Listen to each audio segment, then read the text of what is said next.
o capítulo de número 1, o verso de número 9. Eu quero falar, meus irmãos, sobre a importância da doutrina bíblica para os nossos dias, para a nossa vida, para o nosso contexto, enfim. A importância que a doutrina bíblica tem para nós. O crente, quando não está fundamentado na palavra do Senhor, ele se perde facilmente, ele é derrotado facilmente, ele é ludibriado, persuadido por todo e qualquer tipo de vento, né? Como muitas vezes Paulo, ensinando aos jovens, pastores, quando ele chega para Timóteo, fala: olha, não deu ouvidos às doutrinas, ou quando ele escrevia para a igreja, ele sempre tinha essa preocupação. Mas olha só o que está escrito na carta de João, no capítulo de número, segunda carta de João, no capítulo de número 1, versículo de número 9, está escrito assim: todo aquele que ultrapassa a doutrina de Cristo e nela não permanece, não tem o quê? Deus. Olha só que coisa grave. Eu vou ler inicialmente.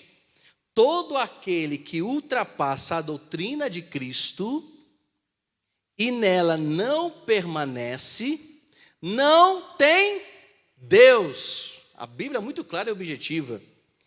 O que permanece na doutrina, esse tem tanto o Pai como o Filho. E quem é o Filho? Jesus Cristo. Se alguém vem ter convosco e não traz esta doutrina, não recebais em casa, nem lhes deis as boas-vindas, porquanto aquele que dá boas-vindas faz-se cúmplice das suas obras más. O entendimento aqui de João, de recebimento, é a preocupação daquele irmão que não tem conhecimento bíblico e dá vazão ou se submete a ouvir de uma forma de obedecer aquilo que está sendo dito ou pregado. Diz que nós não devemos dar boas-vindas, nós não devemos abrir o coração, nós não devemos nos inclinar. Por que João, meus irmãos, ele escreve justamente essas palavras concernente à doutrina bíblica? É claro que quando a gente olha para o Evangelho de João, João combate muito o gnosticismo, combate muito aquela visão de que Jesus Cristo, ele não era homem de fato, não se encarnou em homem. Alguns acreditavam que eram espíritos que se ouvia muito, que chamavam de espíritos imanentes, aqueles que ficavam no intermédio, né, entre Deus e os homens.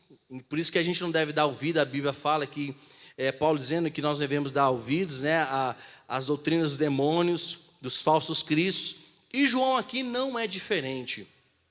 Quando nós nos reportamos para Atos 2, a Bíblia nos fala que essa igreja primitiva, ela perseverava na doutrina dos apóstolos. Não quer dizer aqui que era a doutrina que os apóstolos inventaram, que os 12 discípulos inventaram.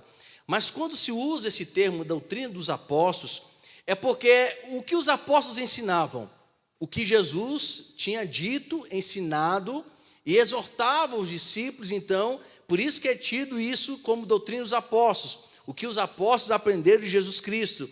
Então fala que essa igreja, ela permanecia na doutrina dos apóstolos. Então o que podemos ver aqui, inicialmente, que um estudo autêntico das doutrinas bíblicas, quando a gente realmente tem um coração inclinado a ouvir a voz de Deus através da sua palavra, o crente, ele é muito bem auxiliado em todas as coisas. O crente, ele é muito bem fundamentado. Isso é espiritualmente falando, emocionalmente, e é claro que o nosso físico, ele vai sofrer essas boas coisas que absorvemos e guardamos no coração e na mente concernente às Escrituras Sagradas. E o fato também que habilita o cristão a ter forças e como também, meus irmãos, atacar tudo aquilo que não é de Deus. E o sentido aqui de atacar não quer dizer que a gente vai matar, que a gente vai destruir, mas realmente fazer a defesa certa das Escrituras Sagradas. Então, crente que tem realmente as doutrinas bíblicas no seu coração, interpreta corretamente, esse será um instrumento e será parecido com Jesus Cristo. Como faz um crente parecer com Jesus Cristo? Quando ele obedece à palavra. É isso que nos torna semelhantes a Cristo Jesus. No parecer, no pensamento, nas atitudes. Quando essas palavras, a doutrina bíblica, a exposição das doutrinas da palavra do Senhor são expostas em nosso coração e enraizadas profundamente. Então, qual o objetivo, meus irmãos, de termos a doutrina bíblica em nosso coração? Primeiro, é termos o fato real, ou o conceito real, do que a Bíblia está dizendo. Não há como nós interpretarmos a Bíblia se nós não lermos corretamente. Não há como entender se aquele profeta, como muitos têm aí, se aquele pastor, ou se aquele apóstolo, né, que hoje em dia tem essas nomenclaturas no meio, né, apóstolo, bispo. Agora nós temos um patriarca, não sei se os irmãos sabem, mas nós temos um patriarca no Brasil. Daqui a pouquinho vai ser semideus, porque é assim, os homens não ficam satisfeitos com o nome, né? Tem que ser mais. Mas o conceito de termos a doutrina bíblica em nosso coração é que vai nos tornar servos, nos tornar éticos e equilibrados diante das circunstâncias, porque a Bíblia nos torna sábios. Quando nós praticamos a palavra do Senhor, vai nos trazer cada instante, a cada momento, justamente equilíbrio, sabedoria em tudo. Então, o que nós podemos aplicar? De uma forma assim, uma síntese textual. O que podemos entender? O que é doutrina? Por que esse termo doutrina? No Antigo Testamento, a palavra doutrina, ela tinha uma tradução hebraica que é lega, que a gente chama isso, que significa ensino, aprendizagem ou poder de persuasão de quem ensina. A gente vê esses textos em Deuteronômio 32, a gente vê esse texto em Jó, livro de Jó, capítulo 11, a gente vê esse texto em Provérbios 4 e Provérbios 16, que a ideia aqui de doutrina é também a pessoa ter o poder, o professor ter o poder de persuadir o aluno a aprender e se aprofundar no aprendizado. Então, doutrina é isso, é crescimento, é aprendizado. Somos alunos, estamos crescendo. Mas agora, no Novo Testamento, a doutrina já tem aqui, a palavra já tem um significado mais conhecido de todos nós, que é didaquê, que todos nós conhecemos, não é verdade? Essa palavra a gente conhece. Mas no Novo Testamento, além de ter o mesmo sentido do Antigo Testamento de ser ensino, aqui, no Novo Testamento, ele traz também uma ideia de a pessoa ser instruída. Ela tem instrução. Porque quando nós somos instruídos, é como você pegar uma maquete não, uma folha. Quando você compra um armário, sempre vem aquela... Como é o nome, gente? Um manual. Obrigado, irmã Davi. Se você não seguir cada detalhe desse manual, vai sobrar parafuso. E quando você armar, colocar peso, roupas dentro desse armário, é bem possível que ou ele vai ficar meio torto ou ele vai cair. Então a ideia do Novo Testamento concernente à doutrina é nos instruir, é realmente um ensino, é aquilo que nos faz crescer, é uma fonte que nos faz ter elevação, porque a ideia aqui é elevar o homem ao conhecimento. Mas essa instrução, essa doutrina, não é apenas uma doutrina que nos traz conhecimento intelectual, mas nos eleva ao coração de Deus e faz o nosso Deus mais conhecido, porque a palavra tem justamente esse intuito de nos tornar mais conhecidos, ou melhor dizendo, tornar Deus mais conhecido aos homens e tornar os homens mais próximos de Deus. Então, só para a gente ter ideia aqui, meus irmãos, você pega uma aguinha ali, meu querido? Como eu ultimamente estou usando aparelho por causa de um negócio aqui, minha boca está ficando uma seca com uma beleza. Mas obrigado, irmã Ademir. Então vejamos aqui, meus irmãos. Por várias vezes, o apóstolo Paulo, ele menciona a palavra doutrina. Por várias vezes. Ele se refere aqui como uma forma de trazer esse entendimento à igreja para que a igreja não seja persuadida por falsos mestres. Então, tudo que Paulo ensinava, tudo que ele trazia da palavra do Senhor, é justamente fortalecer a igreja para que a igreja suportasse e rejeitassem os falsos ensinamentos. Que a igreja pudesse ter maturidade para discernir o que era de Deus e o que não era. Mas como a igreja pode discernir o que é de Deus e o que não é, se nós não temos conhecimento das Escrituras Sagradas? Quer ver uma coisa, que muitos não têm conhecimento da palavra, é quando diz o seguinte, como está escrito no versículo bíblico, não cai uma folha, se não for da vontade de Deus, ainda acrescenta mais uma coisa. Como está escrito, se Jesus venceu, tu também vencerás. No mundo tereis aflições, mas tendes bom ânimo, porque eu venci o mundo. Aí tem gente que ainda acrescenta, e tu também vencerás. Mas a Bíblia não fala sobre isso. E vários outros ditados populares que se tornaram até mesmo versículos bíblicos, que nós não temos conhecimento. Obrigado, irmão Ademir. Pode deixar um aqui em cima aqui mesmo. Muito obrigado. Deus abençoe a sua vida. Obrigado mesmo. Graças a Deus. Então, os ensinos que Paulo trazia é para também desmistificar muitas outras doutrinas que eram erradas no meio do povo de Deus. Uma doutrina que era muito combatida, que Paulo combateu, a doutrina que Jesus Cristo não era Deus, ele era apenas homem, é apenas um homem qualquer como outro, como muitas outras religiões pregam, como até próprio mesmo o muçulmano. Eles creem que Jesus é um grande profeta, mas não creem que de fato Jesus Cristo é o Filho de Deus. Então isso é uma crença, Paulo combateu muito. Quando a gente olha para a carta aos Colossenses, você vai ver Paulo combatendo essas coisas. Não, Jesus Cristo também era Deus, ele também era Deus.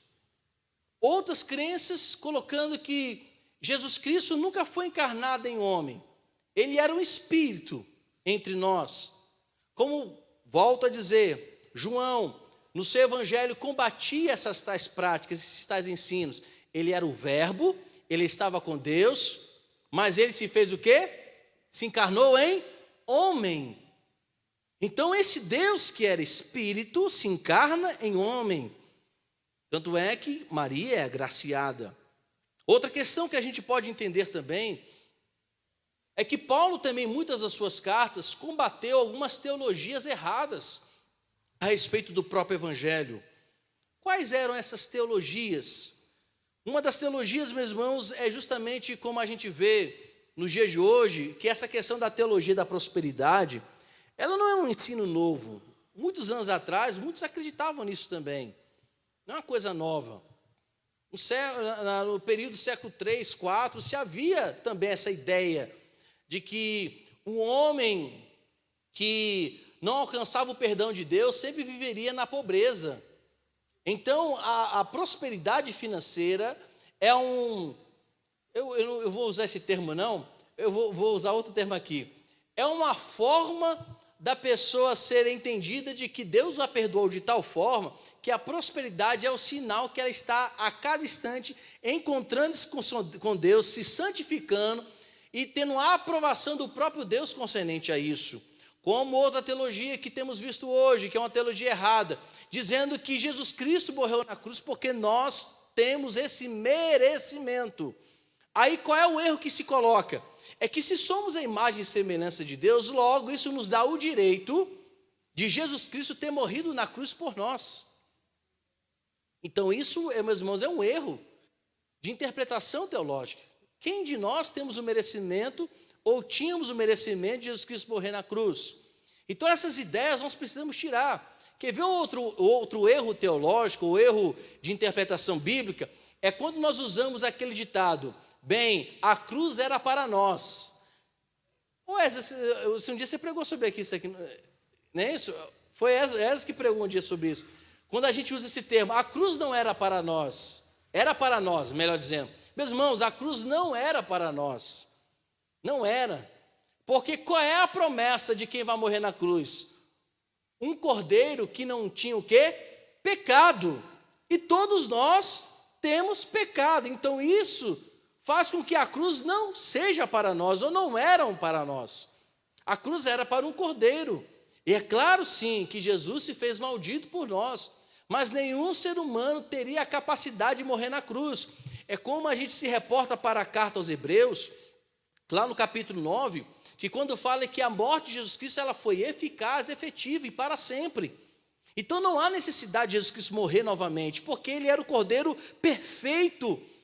Como outra teologia, que muitas vezes os pais da igreja e muitos outros pastores que eram teólogos, que também tentavam trazer aquela ideia seguinte do livre-arbítrio. Bem, Jesus podia pecar? O que os irmãos acham?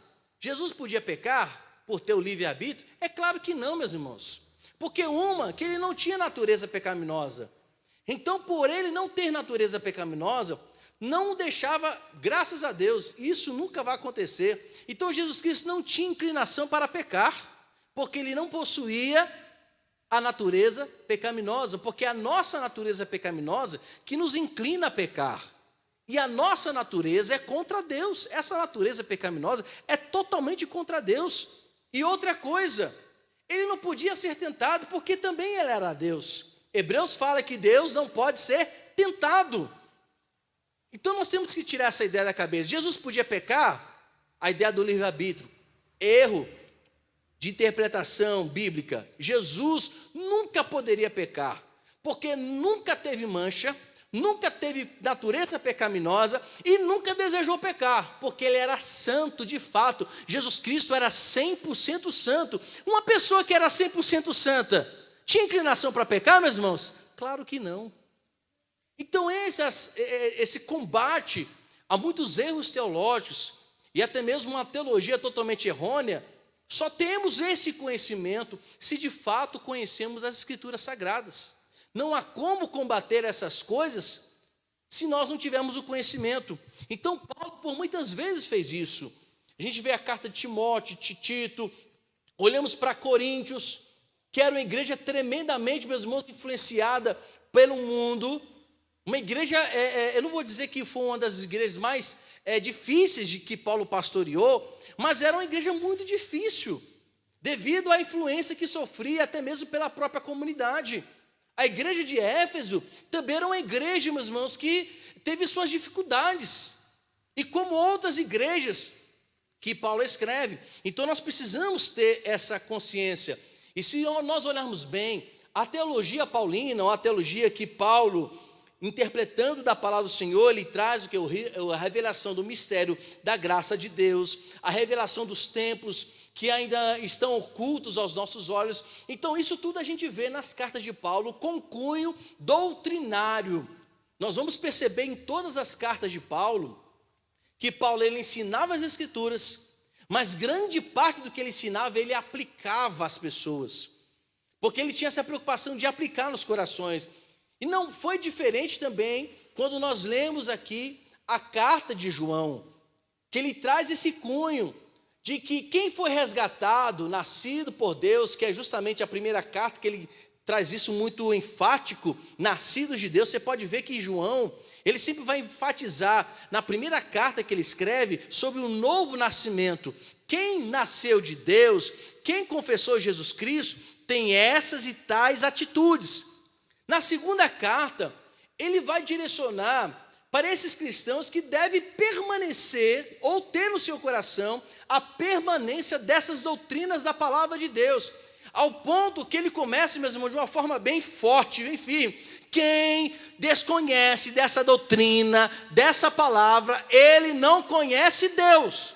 E é verdade. Quem não lê a Bíblia, quem não pratica, não conhece a Deus. Então a gente tem que tirar no coração dizendo: eu conheço Deus, lê a Bíblia, pratica. Se não lê e não pratica, então não conhece Deus. Não conhece. É muito importante, meus irmãos, nós entendemos isso. Então, se a gente for olhar o que é doutrina, podemos dizer que doutrina é um conjunto de ensinos e crenças que vão constituir, claro, o canon da fé, da prática cristã. Porque todas as Escrituras, toda a doutrina bíblica nos leva a ter muito mais fé em Deus. E essa fé bíblica, que podemos chamar assim, Não é a fé que nos faz receber bênçãos materiais. Não é aquela fé, meus irmãos, que nos faz, receber milagres, que tudo isso é muito bom. Mas essa fé bíblica que os apóstolos pregaram, que o próprio Jesus pregou, é para que pudéssemos ter raízes nas Escrituras Sagradas, para que possamos crer na eternidade, porque o foco principal aqui é a pessoa de Jesus Cristo e a eternidade que Ele nos concedeu, por causa da sua morte e por causa da sua ressurreição. Então, quando nós temos essas doutrinas bíblicas, nós avançamos mais como pessoas espirituais, pessoas sociais, intelectuais também.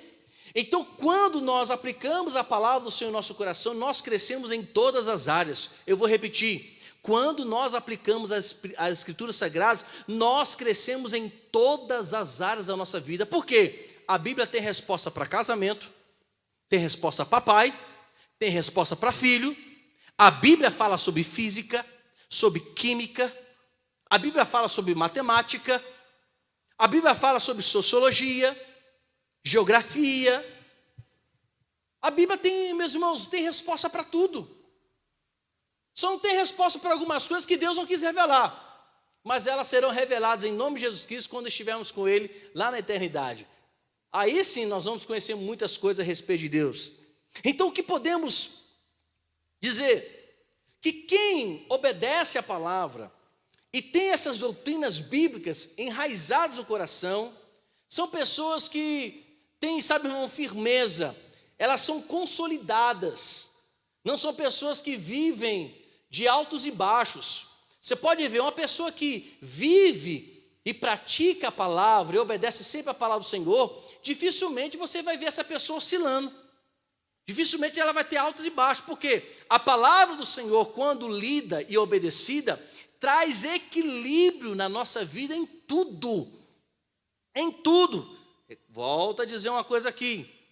É claro que quando nós vivemos essa terra, estamos sujeitos à doença, estamos sujeitos aos problemas e estamos sujeitos até à morte.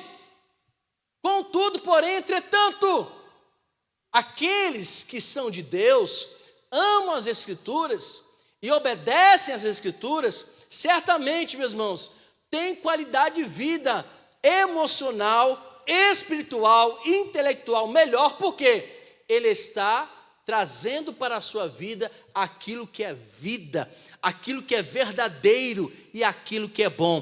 Quem lê e pratica a palavra é uma pessoa mais equilibrada. Outra coisa que podemos entender: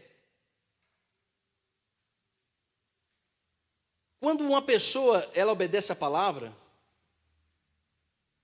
ela não vai ficar apenas submetida às filosofias humanistas. E hoje o que tem filosofia humanista, hoje o que tem pensamento humanista, quando a gente olha para Darwin, que era um cristão, se desviou, né? Filho de pais cristãos, mas se desvia. Aí ele traz essa ideia da pós-modernidade, né? E a partir disso tenta desconstruir tudo que é bom na mente dele. Ela fala assim: isso não é bom não, então vamos desconstruir.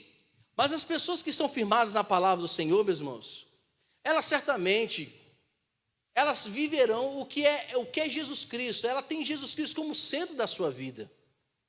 Então, quando a pessoa vive a palavra, ela é cristocêntrica. Sua palavra, sua mensagem, é tudo Cristo.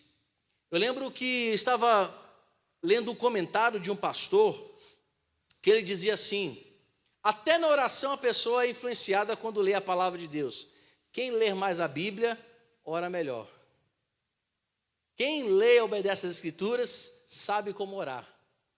Porque hoje em dia, qual tem sido a oração de quem não conhece a palavra? É claro que temos que orar. Todos nós podemos orar.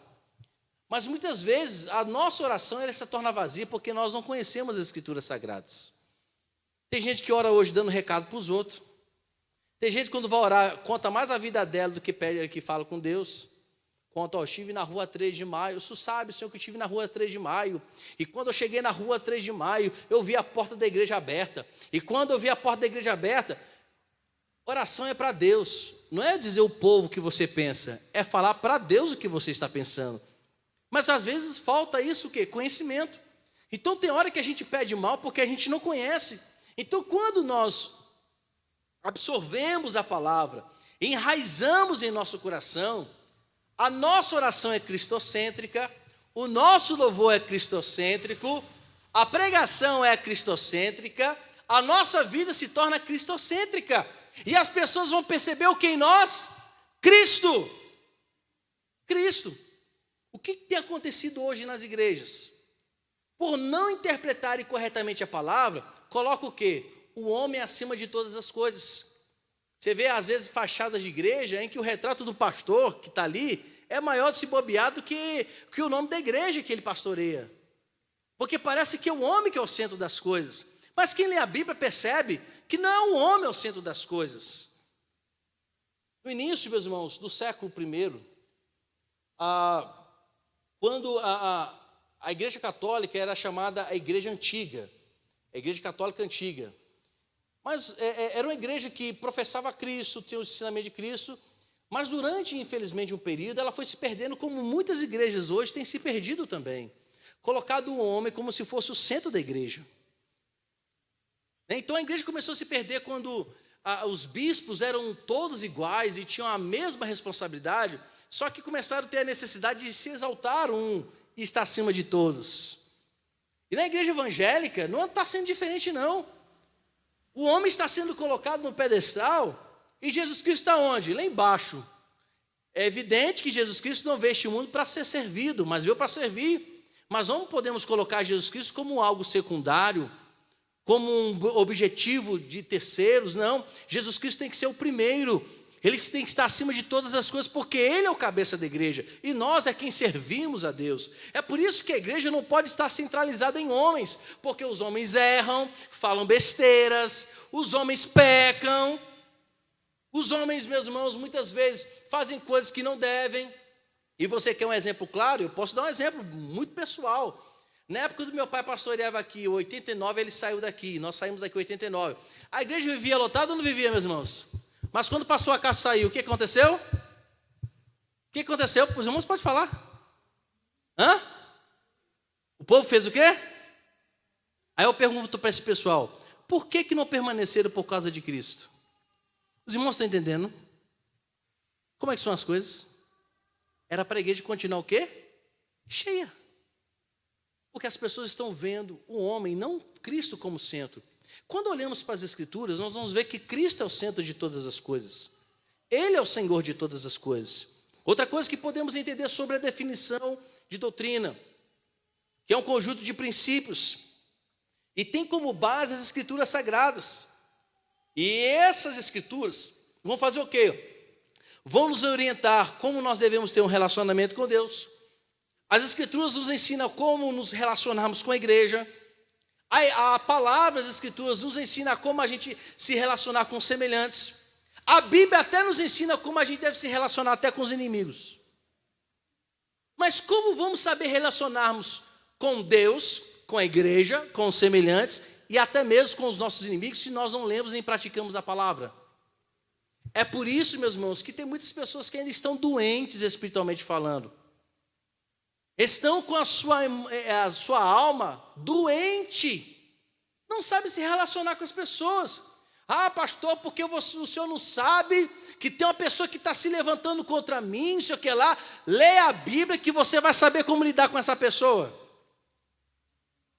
A diferença é essa. Por isso que a nossa vida precisa estar baseada nas Escrituras. Voltemos para o texto de Atos 2. Lá no capítulo, nos versos finais de Atos 2, você vai ler a seguinte, acho que é verso de número 40, não sei se é 47, Atos 2, 47, não me falha a memória, ou 46 ou 47, que diz assim, que essa igreja caía na simpatia do povo. Por quê? Porque eles estavam cheios do Espírito Santo, estavam cheios da doutrina da palavra do Senhor, né? Estavam cheios de oração, viviam em comunhão. Não quer dizer que a igreja era conivente com o pecado, mas ela sabia tratar a comunidade, ela sabia tratar as pessoas. porque estavam cheios da palavra, e quem é cheio da palavra sabe lidar com pessoas. Eu não conheço mesmo não, mas quem obedece e cumpre as santas escrituras, saberá como se relacionar com as pessoas mais difíceis, porque aqui está o centro da sabedoria. Provérbios fala que o temor ao Senhor é o princípio da sabedoria. Então a doutrina bíblica faz assim com a gente. Então ela pode também ser definida como, além de ser Sagradas Escrituras, que nós conhecemos como Bíblia, ela nos torna mais persistentes, nos torna mais sistemáticos no bom sentido, pessoas mais ordeiras, e nos torna mais santos também, nessa busca da santidade, desse comportamento com Deus. Qual o objetivo que a doutrina tem? O objetivo da doutrina bíblica é aprofundar o homem no conhecimento a respeito de Deus. Quando a gente vê lá em Oséias 6:3, que a importância que a palavra tem no aprofundamento relacional com Deus. Quando a gente lê Oséias, que é um livro bem pequenininho, mas você vai ver, lendo Oséias, que o intuito, quando ele pregava, falava, era ensinar o povo que quanto mais obedecessem às Escrituras, mais conhecimento e relacionamento com Deus as pessoas tinham. Porque as pessoas hoje têm pouco relacionamento com Deus? Porque leem pouco e obedecem pouco às Escrituras Sagradas. Imagine só, meus irmãos, se todo conhecimento que hoje nós temos, muito mais do que Oséias, nós temos um conhecimento muito maior do que os profetas antigos. Hoje a Bíblia está aí, à disposição. Mas se nós obedecermos de fato a palavra do Senhor, vamos ter um relacionamento mais estreito com Deus. E quem é que não quer ter relacionamento estreito com Deus? Porque relacionar-se com Deus é segurança. Relacionar-se com Deus, meus irmãos, é você estar blindado, pelo inimigo, pelas armas do inimigo. Quando nós temos um bom relacionamento com Deus, nós pecamos menos. Não vou dizer que a gente vai deixar de pecar. Nós pecamos menos, nos arrependemos mais, dormimos melhor, nos levantamos melhor. Nós, meus irmãos, vamos trabalhar bem mais humorados e viveremos um relacionamento de família muito mais saudável. Isso tudo por causa da palavra de Deus. Quando a gente olha, quando o profeta Isaías, por que ele falava sobre isso? Porque Israel, meus irmãos, tinha apostatado da sua fé. Não foi apenas o profeta Oséias que pregou sobre isso. Quando a gente olha para o profeta Jeremias, você vai ver que o povo de Deus também tinha apostatado. Que Israel, meus irmãos, trocou a adoração a Deus e começou a adorar outras coisas. E isso é perigoso, porque quem se perde, quem não tem Deus, faltando-lhe conhecimento, ele perece. Não foi assim que Oséias pregou? O meu povo é destruído porque lhe falta conhecimento. E por que o povo de Deus aqui no Brasil tem sido destruído? Porque tem faltado conhecimento. Mas que tipo é esse? Mas pastor, a gente sabe de tudo sim. A falta do conhecimento não é apenas da leitura, não é apenas do ouvir, é da obediência. Porque quem obedece mais a palavra é porque tem conhecido a palavra. A gente já caminhar para o término, porque hoje a ata, hoje tem coisa, né, meu irmão? Hoje tem coisa. Quando nós conhecemos a doutrina bíblica, saberemos definir o que é doutrina e o que é costume. Eu não vou exagerar, mas há uns 40, 50 anos atrás, quando, por causa do costume também da sociedade, a gente percebia que se havia muito interesse na parte ética, a postura, né, assim, a forma de costura da roupa, a forma da mulher se assentar. Isso antigamente era muito valorizado. Por exemplo, o costume de você não falar o nome, você falava o sobrenome, porque é pela família que a gente era conhecido. Não era assim antigamente? Né? Os mais antigos aí, os de cabelo branco. Então, a pessoa perguntava, você é de qual família? Não é assim? Antigamente era assim. Né? Perguntava, qual família você era? Eu sou da família fulano de tal, caso meu, né? Eu sou da família Costa, Moraes. Quando a pessoa não conhece a palavra de Deus, ele acaba misturando costumes humanos com doutrina bíblica. Não tem nada contra algumas igrejas que estabeleceram alguns segmentos. Mas por muitos anos atrás, por exemplo, uma mulher em determinada igreja usando salto alto vermelho, ela era conhecida como o quê? Prostituta. Não é assim?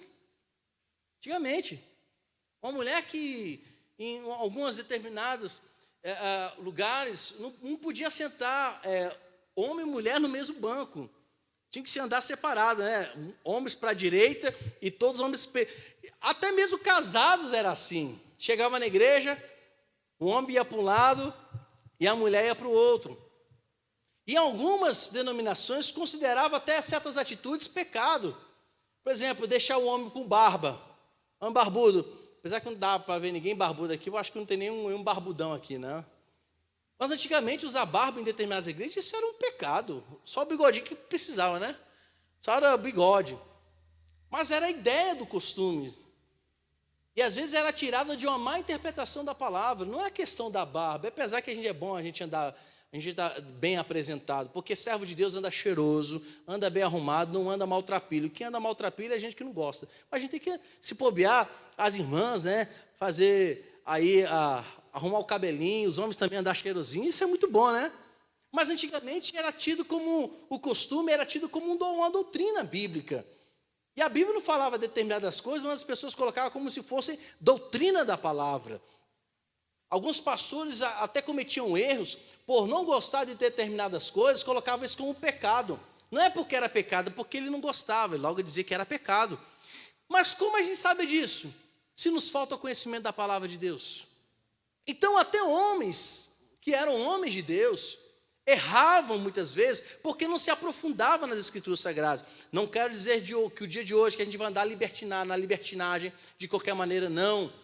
Porque quem conhece as Escrituras, quem vive as Escrituras, saberá se portar e conduzir a sua vida de uma forma que glorifique ao Senhor.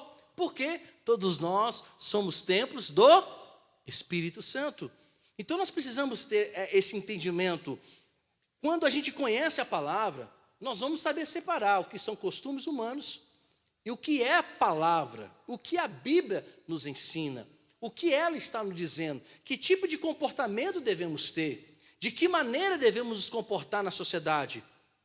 A gente olha para Salmos 1, é um ensino de como devemos proceder com a sociedade.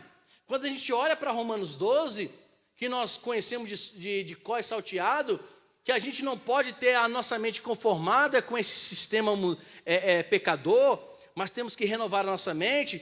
Tendo a mente renovada, nós vamos saber qual é a boa, perfeita e agradável vontade do Senhor. Então, a palavra do Senhor nos traz características cristãs. E logo tendo essa característica cristã, saberemos nos portar e nos comportarmos diante da sociedade. É como diz em Salmo 119, verso 9. Como purificará o jovem o seu caminho? O salmista responde, observando conforme a tua palavra. Isso é para todos nós, não apenas para os jovens. E por fim, meus irmãos, para encerrarmos aqui, por que a doutrina é necessária? Porque a doutrina bíblica nos proporciona o real sentido da salvação de Cristo em nossas vidas. 1 Timóteo 4,16 está escrito, tem cuidado de ti, isso Paulo falando para Timóteo, e da doutrina, persevera nessas coisas, porque fazendo isso te salvarás, tanto a ti mesmo, como os que te ouvem. Isso é a instrução de Paulo a Timóteo. Por que devemos considerar as doutrinas bíblicas? Porque ela nos leva a ter atitudes para nos santificarmos. Então, quando nós olhamos para as Escrituras, ela nos vai nos ensinar como nós devemos proceder em santidade. Evangelho de João, capítulo 17, a partir do versículo 14, diz, dá-lhes a tua palavra, e o mundo os aborreceu, porque não são do mundo, assim como eu não sou do mundo. Não peço que os tires do mundo, mas que os livres do mal. Não são do mundo, como eu do mundo não sou. Santifica-os na verdade, a tua palavra é a verdade. Jesus Cristo também ensinando e trouxe esse ensinamento a João. Ou seja, estamos nesse mundo. Vivemos neste mundo, mas precisamos ser santificados e buscar santidade para que possamos viver segundo a vontade do Senhor. E por fim, meus irmãos, porque a doutrina bíblica torna-nos sábios, ela nos instrui a ser sábios. Volto a dizer, como nós dissemos inicialmente, quem obedece à doutrina da palavra é mais sábio. Sabe quando falar, quando se calar e o que falar. Porque tem muita gente que fala assim, eu sou sincero mesmo, pastor, eu falo mesmo, eu sou transparente. Só que muitas vezes a sinceridade dele, em vez de ensinar, mata. O que Tiago fala? Que temos que estar prontos a ouvir e tardios ao falar. Quantas pessoas trouxeram morte na vida de outra pessoa porque falou coisa errada? Falou sinceramente, mas não quis ensinar. O problema todo não é às vezes a gente ser sincero, é como nós falamos. Não é que a gente vai omitir ou distorcer a palavra, é falar a verdade, mas essa falar a verdade precisa ser uma fala de amor e de ensino. E não, meus irmãos, gerar confusão. Tem gente que usa a verdade para trazer confusão. Tem gente que usa a verdade, em vez de dissipar as trevas, ele chama as trevas para dentro de casa. Então, se nós observarmos a palavra, as doutrinas bíblicas, teremos sabedoria ao falar. E por que estou dizendo isso, meus irmãos? Porque na próxima quinta-feira, no mês de julho, nós aqui daremos início à exposição de 28 artigos que o Dr. Roberto Calley, ele na época em que esteve aqui no Brasil, foi um missionário, abriu algumas igrejas como a Fluminense e outras mais, ele viu que a igreja estava perdida e estava sendo assim, sabe, muito influenciada por muitas heresias. Então ele se assentou, orou e compilou 28 artigos, ele separou 28 artigos da breve exposição dos fundamentos da palavra do Senhor. Então, cada artigo, meus irmãos, é uma coisa profunda que ele traz, e ele trouxe. E por muitos anos, esses 28 artigos da breve exposição da palavra, das doutrinas fundamentais, isso trouxe muita solidez à igreja. Tanto é que quando ele implantou isso na igreja fluminense, que é lá no Rio de Janeiro, todos os membros aceitaram, os pastores, e isso por muitos anos trouxe um crescimento intelectual, espiritual e social para a igreja. Então nós precisamos conhecer os fundamentos da palavra, o que a palavra nos diz. Então na próxima quinta-feira, de forma sequencial, não apenas eu, mas alguns irmãos estarão aqui, e cada quinta-feira estaremos falando sobre um artigo dessa breve exposição das doutrinas fundamentais do cristianismo. Então, cada quinta, nós estaremos em uma lição.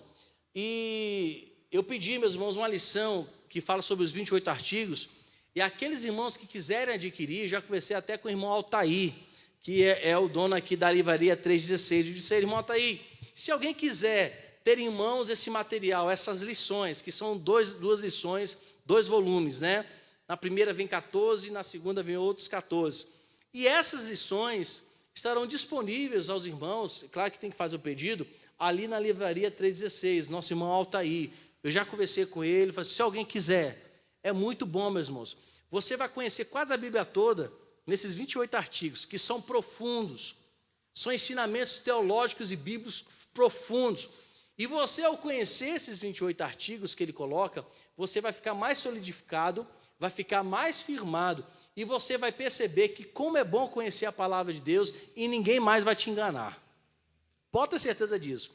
Então, convido os amados irmãos, tanto os que estão aqui, como os que estão em casa, a partir de quinta-feira, na próxima quinta-feira, estaremos aqui estudando os 28 artigos da breve exposição das doutrinas fundamentais do cristianismo.